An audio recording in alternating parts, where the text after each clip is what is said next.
Muy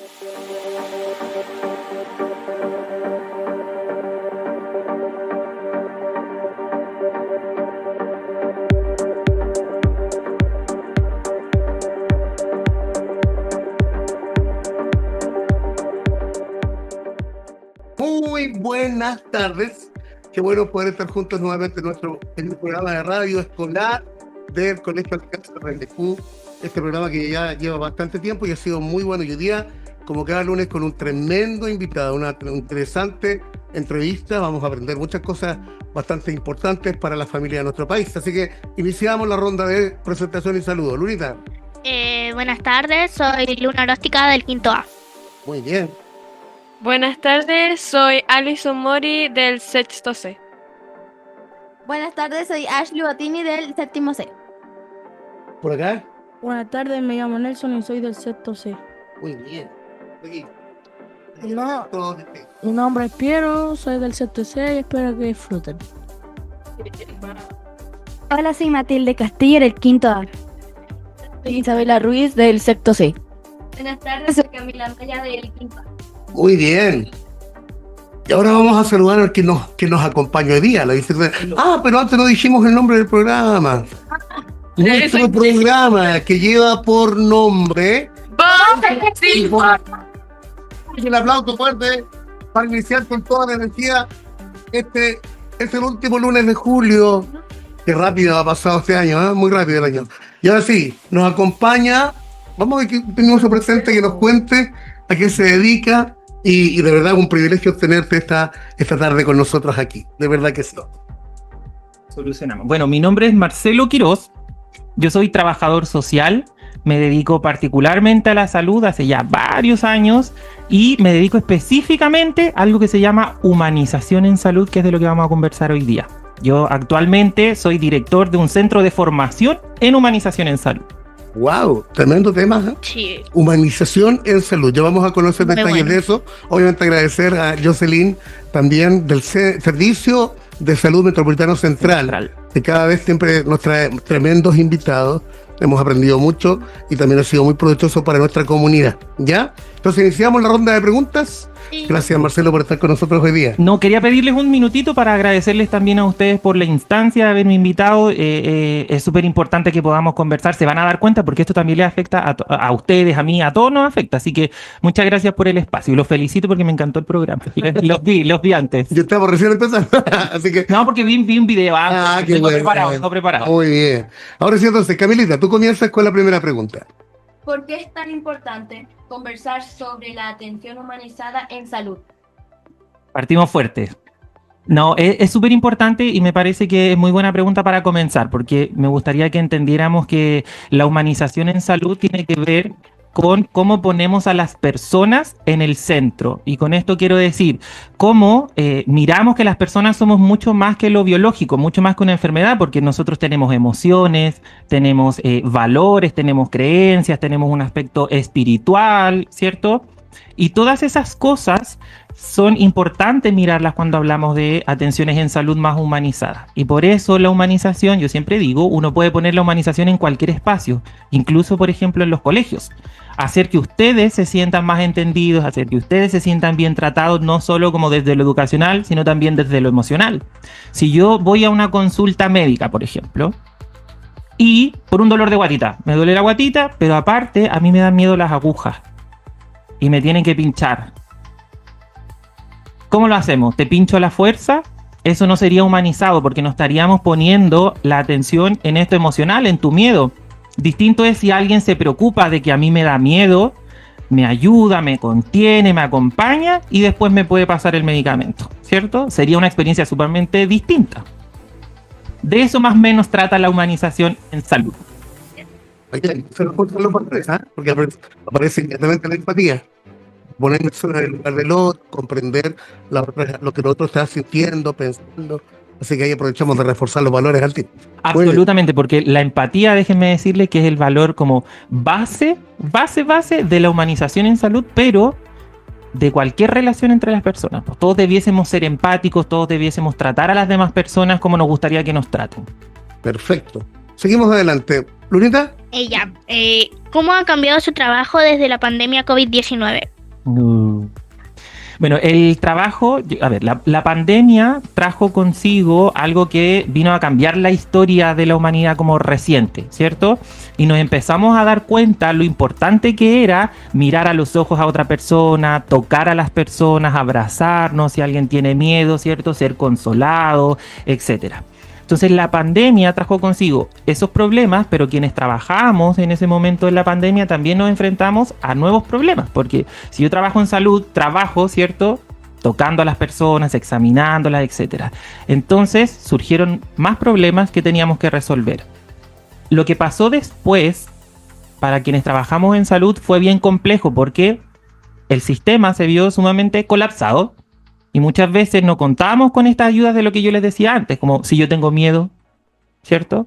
Porque quienes trabajamos en salud también somos personas, al igual que ustedes, al igual que los pacientes. O sea, pueden haber médicos que tengan miedo, pueden haber personas estresadas por la sobrecarga, etcétera. Entonces, lo que trajo, o yo creo que el mayor legado de la pandemia fue entender lo importante que era incorporar estas dimensiones como lo espiritual, las personas que son creyentes, o la salud mental, que eso nos afecta a todos y a todas, ¿cierto? Entonces yo creo que el mayor aprendizaje de la pandemia fue eso, tener en consideración lo importante que eran estos aspectos, en todos los sentidos, pero mi percepción personal es que cambió mucho eso, poner mucho más el foco en esto que nosotros consideramos como más humano, ¿cierto? Más allá que solo pensar en un virus, sino pensar en cómo eso nos afecta en todos los ámbitos de la vida.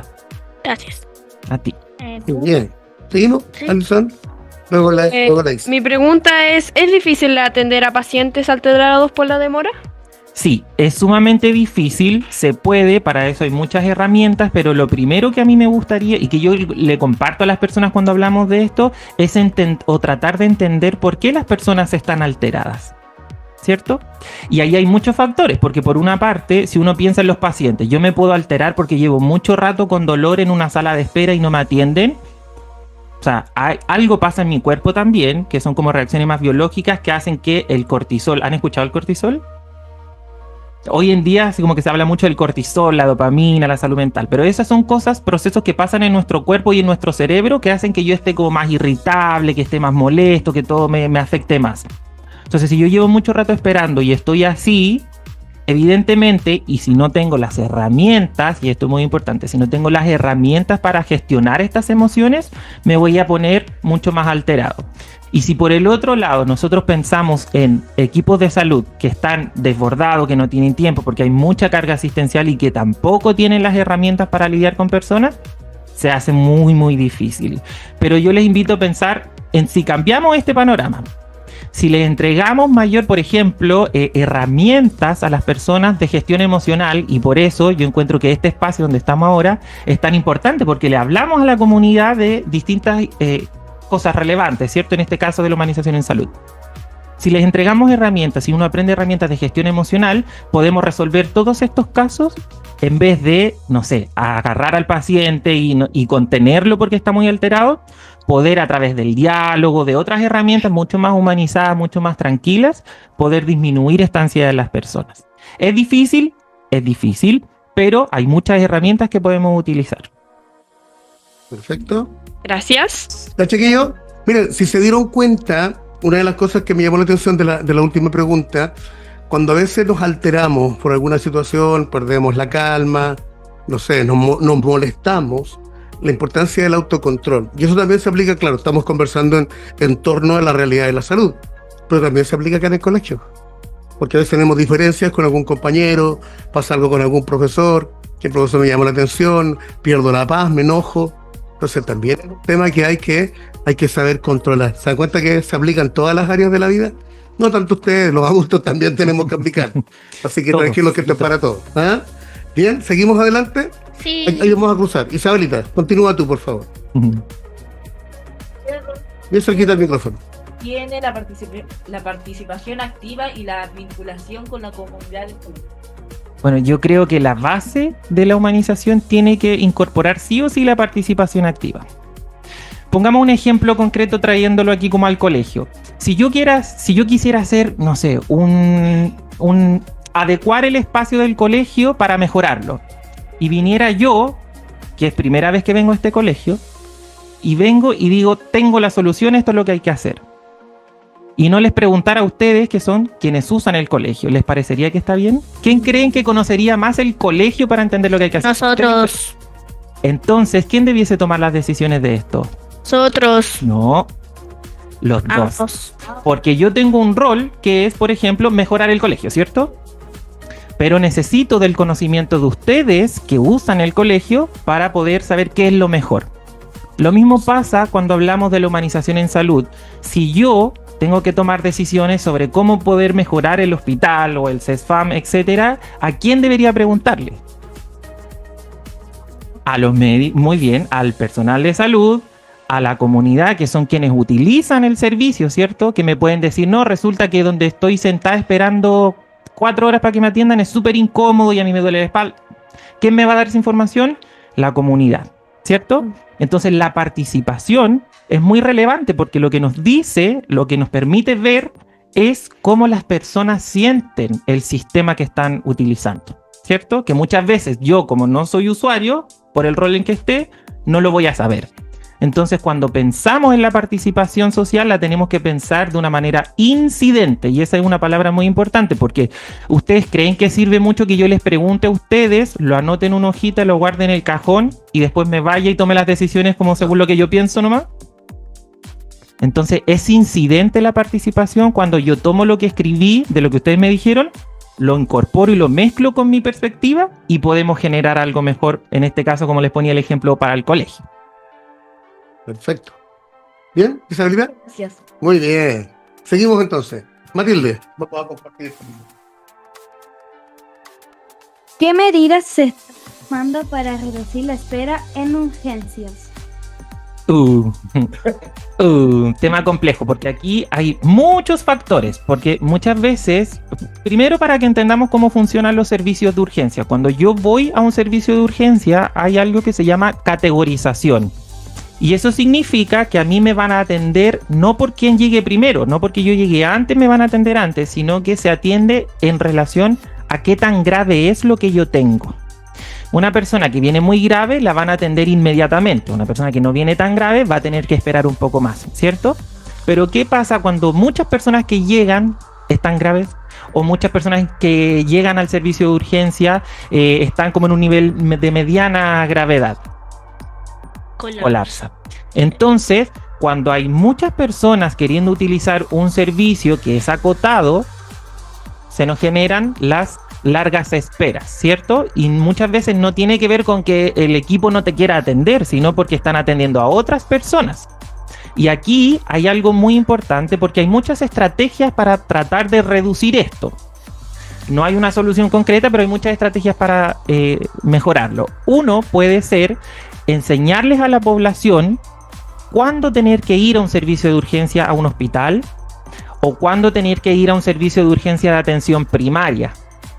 Si yo aprendo a utilizar bien la red, como los dispositivos que hay, si los aprendo a usar bien, voy a congestionar menos el sistema. Entonces, si yo tengo algo que eventualmente puede esperar, yo no debería ir a una urgencia de un hospital. Debería ir a una atención, una consulta de atención ambulatoria o a un SAPU, etcétera. Y así permitimos que los recursos que son escasos se puedan utilizar en quien los necesita en ese momento. Tuvimos hace algún tiempo atrás 2 kinesiólogos del servicio de urgencia, ¿se acuerdan? Y ellos nos explicaron lo que es este tema de la categorización y qué importante que la comunidad lo sepa. Porque obviamente la reacción lógica es que el que llegó primero tiene que ser atendido primero. Y no es así, sino que la prioridad está en el nivel de gravedad. Exacto. Así que súper interesante y bueno para nuestra comunidad también. Pierito, vamos, Piero. ¿Cuál es la diferencia entre un servicio público y pagado? A ver, nuestro país tiene, en estricto rigor, 3 formas de salud, que son como seguros de salud. Uno que le pertenece como a las Fuerzas Armadas, que no vamos a entrar ahí, y otro es el público y el privado. El público, generalmente, se atienden las personas que están en el Fondo Nacional de Salud, que es FONASA, ¿ya? Y el privado, si tú tienes los medios para pagarlo, tú puedes ir a atenderte a un servicio privado. Entonces, diferencias hay muchas. Ya sea por los recursos, el enfoque que quieran dar, etcétera. Entonces, las grandes diferencias, te podría decir yo, tiene que ver con cómo se financia esto. Pero finalmente, si yo me atiendo en un servicio público o en uno privado, debiese poder recibir todas las atenciones para estar bien de salud. Gracias. O sea, todo depende de los recursos en este caso. Claro, porque si yo no tengo, la diferencia es que si yo no tengo recursos, me puedo atender sí o sí en la atención pública, porque para eso está FONASA. Claro. Y si yo tengo mayores ingresos, puedo decidir estar en un servicio privado y ahí pagar las cuotas que ponga el servicio privado. Claro. Pero todos en Chile tenemos el derecho de ser atendidos en salud. Igual vale la pena señalar de que aún en las clínicas que son pagadas, si hay una alta demanda, igual hay que esperar. Un ejemplo muy claro a raíz de la pregunta de la pandemia es que en pandemia todos los servicios públicos y privados se vieron saturados Colapsado. porque Sí. teníamos todos que atendernos. Finalmente, los recursos son escasos y las demandas siempre son muchas porque todos nos enfermamos. En los tiempos cuando están las altas demandas de enfermedades respiratorias, En por los ejemplo, inviernos, también. sí. Cuando uno pide hora, por ejemplo, en una clínica privada en invierno, también hay muchas menos horas porque todos nos enfermamos más. Bien, estamos aprendiendo bastante esta tarde. Seguimos, Ashley, y vamos a dar vuelta a este. Así ya. ¿Cuánto vamos? Ahí me pregunto por aquí. ¿Cuál es tu pregunta, Ashley? Estamos enfrente de un cambio en el enfoque de la salud. Sí, efectivamente. A ver, este es como un repaso bien histórico. La salud en sus comienzos, cuando empieza como a estudiarse esto de que las personas se enferman, etcétera, había mucho menos conocimiento también, ¿cierto? Se conocía menos de cómo estaba compuesto nuestro cuerpo, etcétera. Entonces se apelaba a distintas formas. Entre ellos había una mayor importancia a la, se llamaba medicina más narrativa, que es como a que tú me cuentes qué sientes, me cuentes cómo vives, etcétera. Después, con el avance de la tecnología, por ejemplo, hoy en día, no sé si ustedes conocen estas máquinas que te escanean y ven todo tu cuerpo por dentro. Ya, por ejemplo, eso puede ser un resonador. Yo ya no tengo que abrir un cuerpo para saber qué pueda estar mal dentro, ¿no? Sino que me pueden sacar una especie de fotografía para saber si hay algo que esté mal. Entonces, eso ha traído consigo también que nos distanciemos de esto más emocional, ¿no? Porque no sé si a ustedes les habrá pasado o habrán escuchado que alguien dice, no, fui al médico y ni siquiera me miró, ni me preguntó nada, como que llegó, miró el computador y me dijo, ya, tiene que tomar esto y listo. Sí. Ya, todos conocemos alguna historia así, ¿cierto? Y eso pasa porque el modelo se ha centrado tanto en esto de la tecnología que nos distanciamos de esto de mirarnos a los ojos, de lo que hablábamos antes, ¿no? Hoy en día estamos hablando de que eso es importante. O sea, por eso estamos hablando hoy en día de humanización en salud, ¿cierto? Eso es importante y el modelo de atención en salud también ha querido hacerse parte de eso y ha dicho, tenemos que incorporarlo. Y por eso hoy en día se hablan de atención centrada en la persona, se habla de humanización en salud, etc. Así que hay un cambio importante. Perfecto. ¿Algo más, Sí. Ashley? Yo. Muy bien. Nos quedaría Nelson. Un segundito más. Y ahí luego vemos si a alguien le quedó algo en el tintero. Creo que. Yo cerquita Nelson del micrófono. ¿Qué? Eso.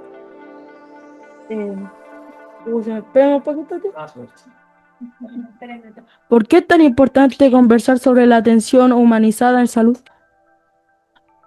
Ya. Por lo mismo que yo les decía anteriormente, es muy importante que nosotros sepamos que las personas somos mucho más que una enfermedad que podamos tener, ¿cierto? Porque el ejemplo que yo les ponía antes, si yo voy y me atienden mal y me tratan mal, ¿ustedes querrían venir a la escuela si les tratan mal? No. Lo mismo podemos pensar en salud. Si a mí me trataran mal, ¿yo querría ir al médico? No. Si a mí me trataran mal, ¿yo querría trabajar en una consulta en un hospital? No. Entonces esas cosas son importantes poderlas abordar. Entonces cuando hablamos de una atención humanizada, vuelvo a la idea inicial, es poner a las personas en el centro, es tratar de hacer que todos nos sintamos bien, no solo que no me duela la guatita, sino que yo anímicamente me sienta bien, tenga ganas de ir a trabajar, respete a la persona que está enfrente mío, que la trate finalmente como yo quiero que me traten. Por eso es muy importante. Alguien que no se siente bien, que no se siente respetado, que no se siente querido, no va a querer estar ahí, ¿cierto? Por eso es importante. Seguimos. ¿Cómo manejas situaciones con personas muy agresivas? Bueno, es similar a la pregunta anterior. Aquí hay muchas herramientas que tienen que ver con desplegar lo que yo les decía. ¿Se acuerdan que les decía que es importante que sepamos manejar nuestras emociones? Hay muchas herramientas que se pueden utilizar y algo que sirve mucho es primero apartar a la persona del lugar, es decirle, hola, me llamo tanto, estoy aquí para tratar de ayudarle. Acompáñeme y la llevo a otro lugar que sea más tranquilo y capto su atención. ¿Cómo le puedo ayudar? Para permitirle a la otra persona que me diga qué es lo que necesita. Y cuando yo entienda lo que esta persona necesita, puedo decirle cómo le podría eventualmente ayudar. ¿Ya? Entonces, finalmente, tiene que ver con desplegar herramientas, que esto es muy importante y les puede servir a ustedes también, por ejemplo, si tienen conflicto con algún compañero, con un profesor, yo qué sé, la comunicación. Eso es muy importante. Como yo digo, respetuosamente, como yo digo lo que necesito, pero también cómo yo escucho lo que otra persona necesita para poder ayudarle. Esa es una muy buena forma de poder trabajar en esos casos. Gracias. Definitivamente es una temática que nos compete a todos. Claro, lo estamos abordando desde la mirada de la salud, pero como decía antes, nosotros también acá en el colegio necesitamos también aprender a desarrollar un buen trato entre pares. Necesitamos desarrollar estas cualidades que son tan importantes para construir relaciones saludables, especialmente. Perito. ¿Cuál es la diferencia entre un psicólogo y entre un psicólogo y un psiquiatra? Perfecto, mira. ¿Otra lo dice? Sí, se entiende. Sí, es una muy buena pregunta, porque muchas veces pensamos que es lo mismo. Y si estamos hablando de cuidar las emociones y no de burlarse del resto y no hacer que los demás se sientan mal, es importante saber que el psicólogo nos va a ayudar a desplegar todas estas herramientas que yo les decía. ¿Se acuerdan que yo les decía que es importante manejar las emociones? Eso nosotros lo trabajamos con un psicólogo. El psiquiatra nos va a ayudar cuando hay que meter de por medio un medicamento.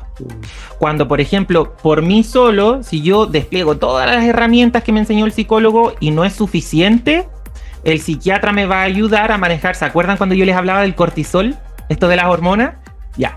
Un psiquiatra me podría, si yo solo no puedo manejar esto, un psiquiatra me podría ayudar con un medicamento para que mi sistema baje esos niveles de cortisol, por ejemplo.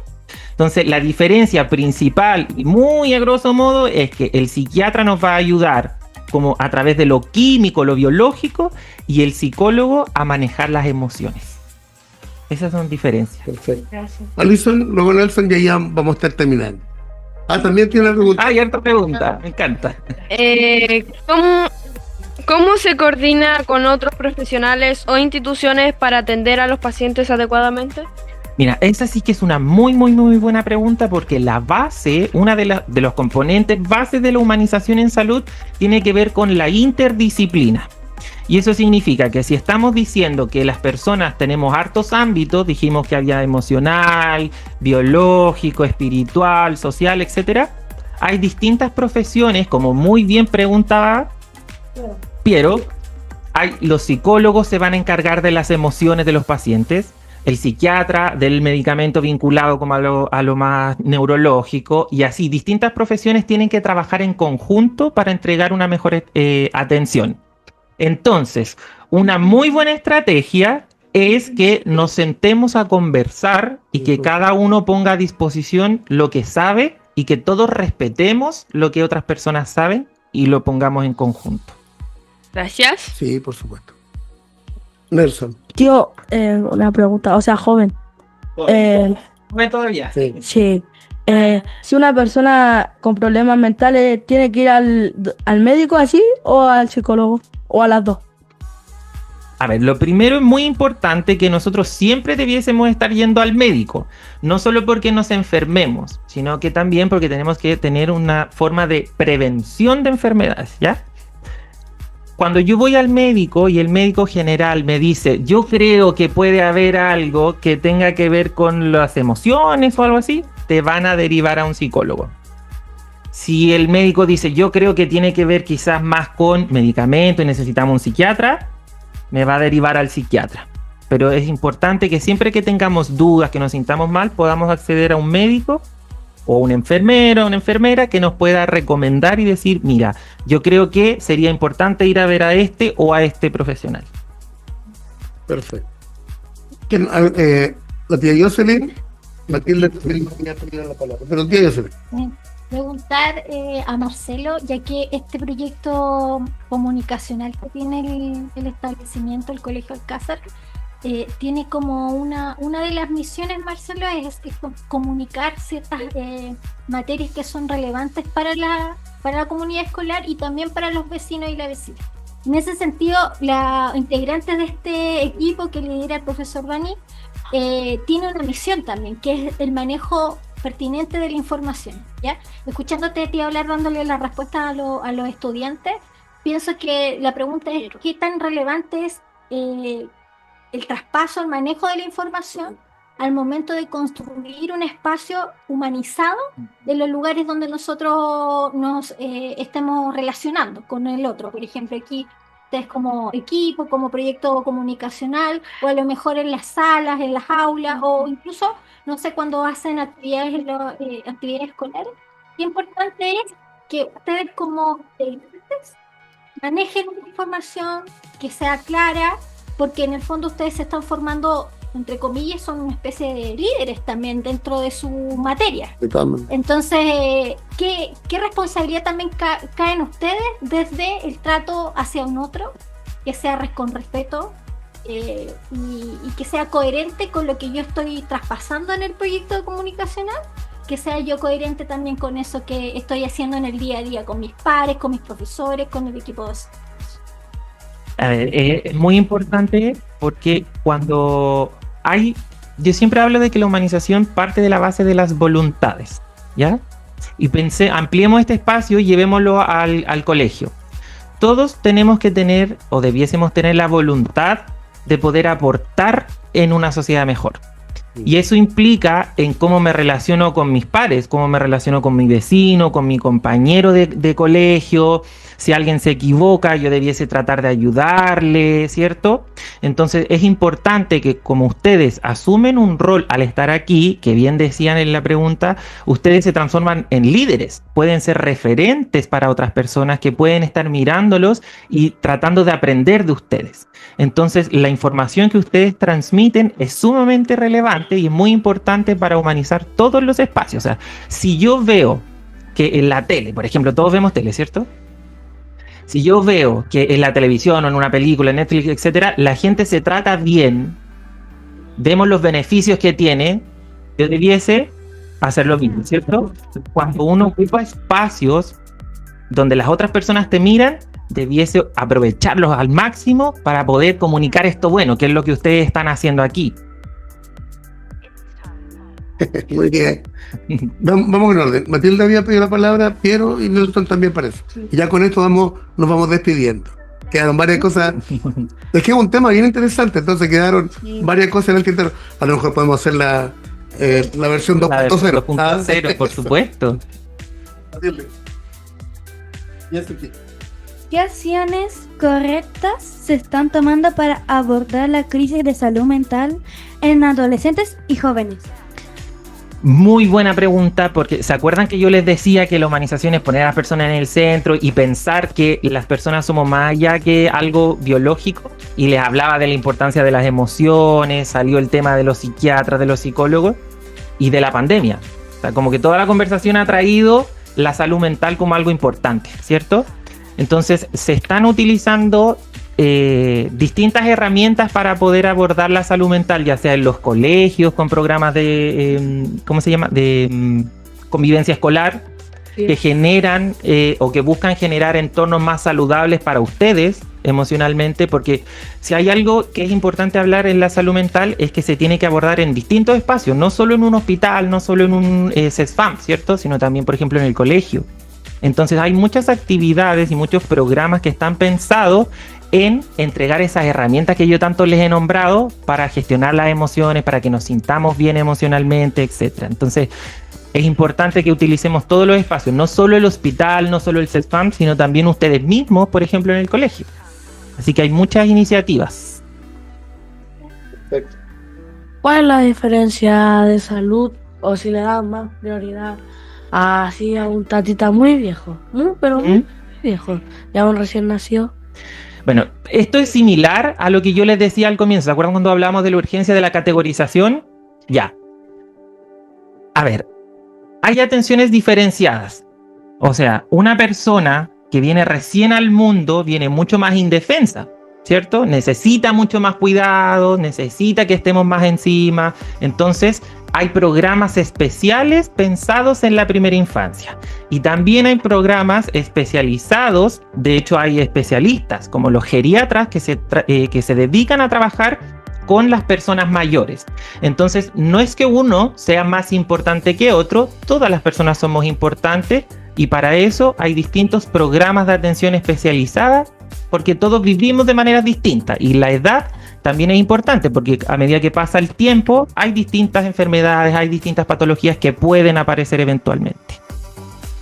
Bien. Muy bien. Y la última, Nelson. Ya. Está bien participativo hoy día. Yo, es que nosotros tenemos un profesor que se llama Vladimir y él nos contó una historia de su abuela que iba al médico y los doctores le decían que tomara harta leche y dijo después fue a tomar todos los días leche, todos los días y fue al doctor y dijo y le encontraron un problema por tomar mucha leche y los doctores dicen que la leche es buena y no es buena. Eso, ¿me entiendes? Un proceso. Sí, porque Acércate al micrófono, si no te va a escuchar. Sí, es cierto. los doctores recetan la leche y ¿por qué no le hizo bien a la señora la leche? A ver, aquí es importante saber que todos los cuerpos funcionan de manera distinta. Eso es lo primero. Todos somos distintos, todos procesamos la comida, los alimentos de manera muy diferente. El Estado tiene políticas de nutrición. Y por ejemplo, ustedes tienen unos menús que son especiales, que son balanceados para que les ayuden su crecimiento, etc. Puede pasar que hayan ocurrido muchas cosas, porque no sabemos si fue la leche. Correcto. Puede ser que ella haya comido otra cosa, puede ser que su cuerpo estaba generando una reacción adversa o lo estaba rechazando, ¿cierto? Pueden ser muchos factores, pero si el médico le recetó que tomara esa leche, posiblemente, o sea, yo dudo que es por hacerle un daño, ¿no? Entonces, pueden haber habido muchas más cosas, porque la salud es súper compleja y uno no podría explicar una enfermedad solo por una cosa. Entonces, es importante que nosotros le hagamos caso a las personas que nos están diciendo, por ejemplo, cuáles son las pautas saludables, cómo debiéramos alimentarnos, etcétera, porque hay mucha ciencia detrás. Si yo estoy usando algo que me recomendó el médico y me está haciendo mal, lo ideal sería que yo fuera y le dijera, mira, ¿sabes? Me estoy sintiendo mal, quizás busquemos otras alternativas. Si el doctor dice que no, tío, yo. Pues es que, como bien dijo Marcelo, la verdad que los cuerpos son diferentes. Entonces, por ejemplo, hay que entender de que es importante hacer un estudio acabado ante cualquier cosa. Entonces, aún hay medicamentos que la persona que sean para una determinada patología y sin embargo el cuerpo reacciona de mala forma y en lugar de traer un beneficio le pueden hacer daño. Entonces es porque los cuerpos son distintos. Entonces es importante. Y eso no está mal, al contrario. Nos queda la última, sí, porque ya vimos. Ya vieron la última. Una pregunta personal. Cuénteme. ¿Qué opina usted de la gente que se niega el alimento o de tomar las vacunas, de la receta? ¿Qué opina usted? Pero bien sincero. Por supuesto. Yo siempre les voy a hablar con sinceridad. A ver, aquí esto es súper importante y una muy buena pregunta, que nosotros bien dijimos que es importante relacionarnos respetuosamente con otras personas, ¿cierto? Y hay algo que se llama salud pública. Entonces es importante que nosotros estemos bien como personas individuales, pero también es importante que el resto también esté bien.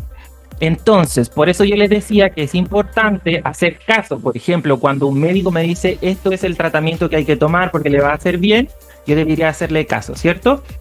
Estas respuestas que me pueden dar un médico, una enfermera, etcétera, tienen ciencia detrás. Entonces, claro, hay personas que pueden estar en su derecho de pensar lo que quieran, pero también hay que pensar en el bien común. Entonces uno tiene que sopesar, ¿cierto? Si yo permito que alguien, por ejemplo, no se vacune contra una enfermedad, eventualmente se podría enfermar, podría tener repercusiones en su salud, pero también afectar al resto. Pero esto es sumamente complejo porque tampoco se puede obligar a las personas. Entonces volvemos a la base de todo, que era comunicarnos. Y por eso estos espacios son importantes, porque alguien puede estar en su casa pensando que no es importante, pero si yo vengo y uso este espacio para que alguien me explique por qué es necesario, por qué es importante, cuáles son los beneficios y cuáles son los riesgos, estoy aportando a lo que yo les decía antes, la salud pública. Entonces, tú puedes creer que no es importante, pero si te das el espacio de poder aprender y entender, vas a saber que es muy necesario. Perfecto. Ya. Ya, pero- Nada. ya sabe que está muy interesante el tema, pero es que lo último. Un consejo que usted nos daría a nuestra vida. Un consejo que les daría para la vida. Yo creo, si lo vinculamos a la salud, que es como lo que estamos hablando, dos cosas. Yo les daría dos consejos. Te voy a sumar uno. Primero, tratar a las personas como a mí me gustaría que me traten. Y eso les va a aplicar en todos los espacios. En su familia, en el colegio, si trabajan después, con sus amigos en la calle o en donde ustedes jueguen, etcétera. Tratar a las personas como me gustaría que me traten. Si a mí no me gusta que me traten mal, yo no debiera tratar mal al resto. Y eso les aseguro que les va a cambiar la perspectiva de vida.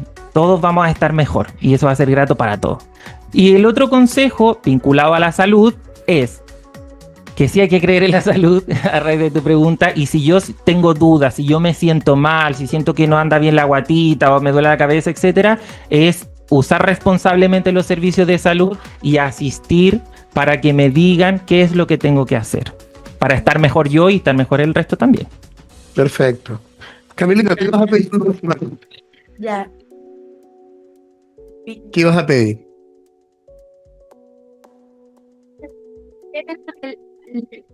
A la comunidad.